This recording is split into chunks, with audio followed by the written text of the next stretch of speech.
আমরা আজকে যাচ্ছি কোনো নতুন জায়গায় না, খুবই পরিচিত জায়গা।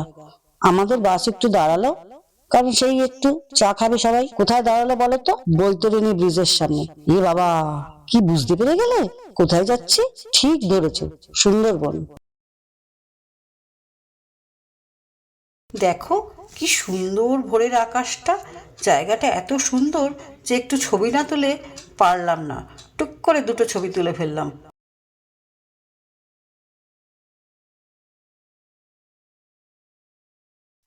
হ্যালো বন্ধুরা, আমি রীতা ফ্রম বাটারফ্লাই। আজকে তোমাদের নিয়ে যাব সুন্দরবনের নানান জায়গায়। এটা আমাদের 1 নাইট 2 ডেজ এর জার্নি। এখানে তোমরা দেখতে পাবে ঝড়খালি, হেলটন বাংলো, বেকন বাংলো, দোবাকি, পঞ্চমুখানি। এই সব দেখতে হলে থাকতে হবে কিন্তু আমার সাথে, মানে বাটারফ্লাইয়ের সাথে। আমাদের সুন্দরবন ভ্রমণটা ছিল একটু অন্য রকমের। ঠিক সবাই যেরকম করে সেরকম না। প্রথমেই আমরা গদখালি থেকে গেলাম ঝড়খালি।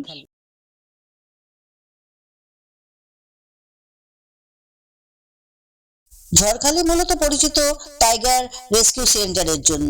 সুন্দরবনে যদি কোনো বাঘ লোকালয়ে ঢুকে পড়ে বা আহত হয়, তাকে ধরে এনে এখানে রাখা হয়, তারপর সুস্থ হলে জঙ্গলে ছেড়ে দেওয়া হয়।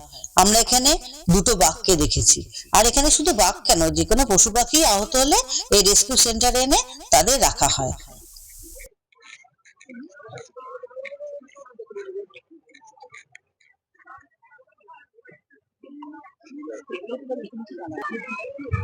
এখানে সব নিয়মাবলী দেওয়া রয়েছে।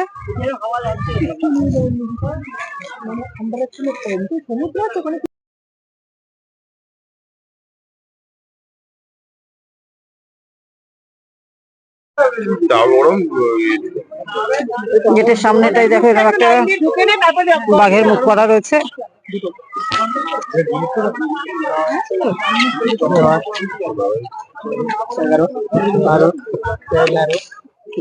কাউন্টিং হচ্ছে আমাদের গ্রুপের সব।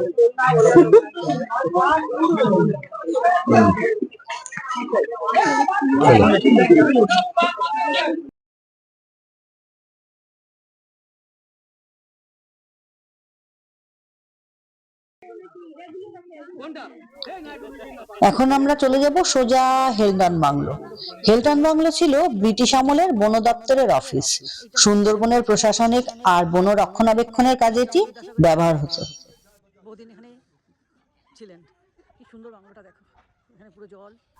চারপাশে নদী আর ম্যানগ্রোভের জঙ্গল থাকায় জায়গাটা খুব নির্জন ছিল, কিন্তু এখন দেখলাম পুরো লোকালয় হয়ে গেছে। বড় বড় গাড়ি, বাড়ি, রাস্তাঘাট, দোকানপাট, প্রচুর গাড়ি চলছে।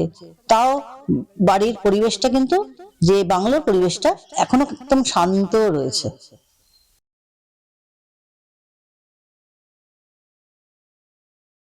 রবীন্দ্রনাথের বেকন বাংলো। গোসাবার কাছে হ্যামিল্টন এলাকায় রয়েছে বেকন বাংলো। কথিত আছে রবীন্দ্রনাথ ঠাকুর সুন্দরবন ভ্রমণের সময় এখানে কিছুদিন ছিলেন। এই বেকন বাংলো ব্রিটিশ আমলের স্থাপত্যের নিদর্শন। নদী, গাছপালা আর নীরবতার মধ্যে বসে কবি প্রকৃতি ও মানুষের জীবন খুব কাছ থেকেই দেখতে পেয়েছিলেন। পার্কটা কিন্তু খুব সুন্দর করে সাজানো, কিন্তু পার্ক করাতে বেকন বাংলো তার নিজস্বতা হারিয়ে ফেলেছে। এই পার্কে ঢুকতে গেলে কিন্তু টিকিট লাগে।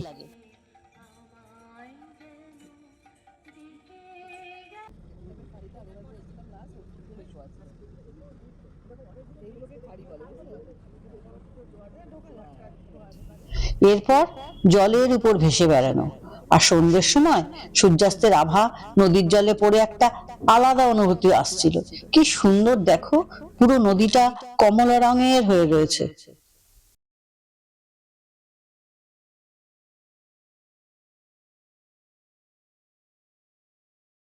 আর অন্ধকার হলে দূরে লঞ্চগুলো কি সুন্দর লাগছে না?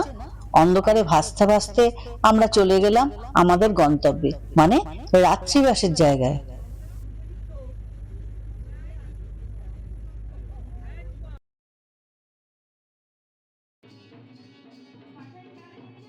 তারপর ফ্রেশ হয়ে শুরু হলো আদিবাসী নৃত্য, আর তার সাথে আমাদেরও নৃত্য। আমরা সব ভাই বোনেরা ওদের সাথে নাচতে শুরু করলাম। পরের দিন সকালে আমরা একজন গাইড নিলাম। উনি আমাদের একটু অন্য পথেই নিয়ে গেলেন, যেখানে অন্য কোনো লঞ্চ ছিল না, একদম ফাঁকা। কারণ বেশি লঞ্চ থাকলে তার যা আওয়াজ হয়, তাতে বন্যপ্রাণীরা বাড়ির দিকে আসে না, ফলে বন্যপ্রাণী দেখা যায় না। সর্বপ্রথম আপনাদের সবাইকে আমার আন্তরিক নমস্কার। আমার নাম হচ্ছে অরুণ সরকার। আমি সুন্দরবন টাইগার রিজার্ভের অ্যাপ্রুভড একজন টুরিস্ট গাইড। আমার বাড়িটাও এই দ্বীপে। আমরা যারা এখানকার লোকাল গাইড আছি তারা আমরা এই আশেপাশের দ্বীপের, আমাদের এই দ্বীপটা সাতজেলিয়া দয়াপুর গ্রামে সম্পর্কেই একটা ওভারঅল একটা আইডিয়া দেওয়ার চেষ্টা করছি, একটা সুন্দরবন সম্পর্কে কিছু ব্রিফ করার চেষ্টা করছি। তাহলেই কিছুটা জানলে বুঝলে, এমনি কম বেশি করে আপনাদের ধ্যান ধারণা অবশ্যই আছে, তবুও আরেকটু যদি বেশি করে যদি একটু ব্রিফ করা যায় তাহলে আপনাদের জানতে এবং বুঝতে ভালো লাগবে, তাহলে ট্যুরটাও ভালো লাগবে। যেখানে বন্য প্রাণীরা জল খেতে আসে, কারণ এই জলটা সমুদ্রের জল, সুন্দরবনের সমস্ত খালখালির জল নোনা জল, কারণ এটা বঙ্গোপসাগরের থেকে রোজ দুবার করে জোয়ারের সময় জলটা ভেতরে ঢুকছে, আবার দুবার করে জলটা বেরিয়ে যায়, জোয়ার ভাটার জায়গা, হাই টাইড লো টাইডের জায়গায়। তো এটা সমুদ্রের জল হওয়ার কারণে এটা নোনা জল। তো রিসার্চে দেখা গেছে দীর্ঘদিন ধরে যদি সুন্দরবনের অ্যানিমালরা নোনা জল পান করতে থাকে, তাহলে ওদের ইন্টারনাল যে অর্গানগুলো, কিডনি লিভার টিভারগুলো ধীরে ধীরে নষ্ট হয়ে যায়, সাথে সাথে ওদের লাইফ স্প্যানও কমে যায়। সেই জন্যই বন দপ্তর থেকে বনের মধ্যে মধ্যে কিছু মিষ্টি জলের পুকুর বানিয়ে দিয়েছেন, যেখানে বন্য প্রাণীরা জল খেতে আসে। এলে ওদেরকে ওয়াচ টাওয়ার থেকে অনেকক্ষণ দেখা যায়। ক্যাট হচ্ছে বাঘ, বাঘেরও স্বভাব চরিত্র আমাদের বাড়ির বেড়ালের মতোই আর কি। তো যাই হোক, এই দুটো কারণে বাঘ বা বাঘিনীরা ওরা গ্রামে চলে যেত। নেক্সট ডে আমরা একজন গাইড নিয়ে বেরিয়ে পড়লাম জলের উপর ভাসতে। তোমরা তো শুনলে তার কথা। ও, আসল কথা তো বলতেই ভুলে গেছি তোমাদের, বা দেখাতেই ভুলে গেছি। চলো আমাদের সুন্দর লঞ্চটা একবার দেখে নি। বোট থেকে নেবে আসছি, দেখো এপাশে একটা বাথরুম, ও না এটা বাথরুম না, এটা স্টোর রুম, জল রাখার বাথরুম হবে এপাশে। হ্যাঁ, যথেষ্টই বড় বাথরুম।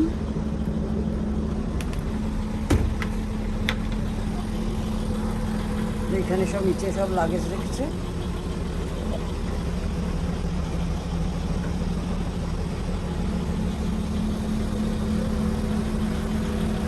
এই দিকটা দিয়েও একটা জানলার মতন করা রয়েছে, খুব সুন্দর। ভেতরে সব শোয়ার জায়গা রয়েছে। এই একটা রুম, পুরো পর্দা দেওয়া রয়েছে। এখানে রুম, কিন্তু এখানে পর্দা নেই। এই যে পুরো বেড,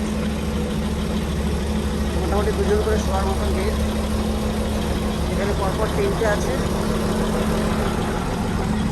এখানে একটা পুরো রুম, কাপেল রুম এগুলো।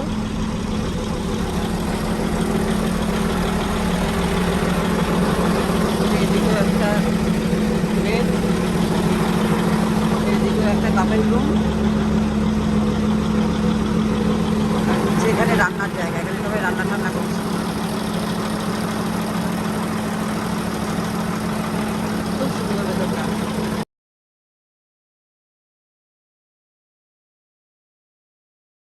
তারপর কিছুক্ষণ চললো ফটো সেশন।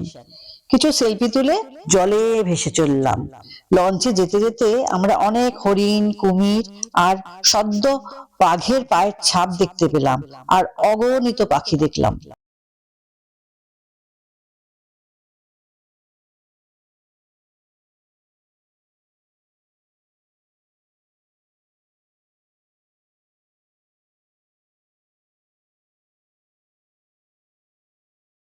দোবাকি, দোবাকি মানে ক্যানোপি ওয়াক। উঁচু সেতুর উপর থেকে হাঁটতে হাঁটতে জঙ্গলের ভেতরটা দেখা যায়। সুন্দরবনকে কাছ থেকে দেখার একটা অভিজ্ঞতা। এখানে একটা টাওয়ার করে দেওয়া আছে, ওই টাওয়ারের উপরে উঠে বন্যপ্রাণী দেখার ব্যবস্থা আছে ওখানেই।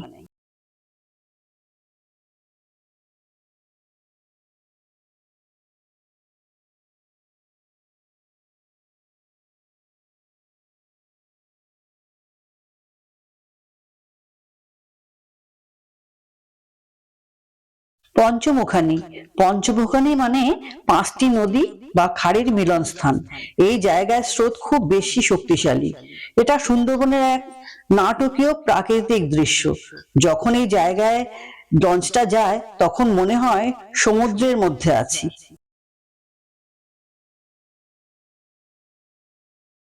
ভিডিওটা ভালো লাগলে লাইক, শেয়ার আর সাবস্ক্রাইব করতে ভুলো না।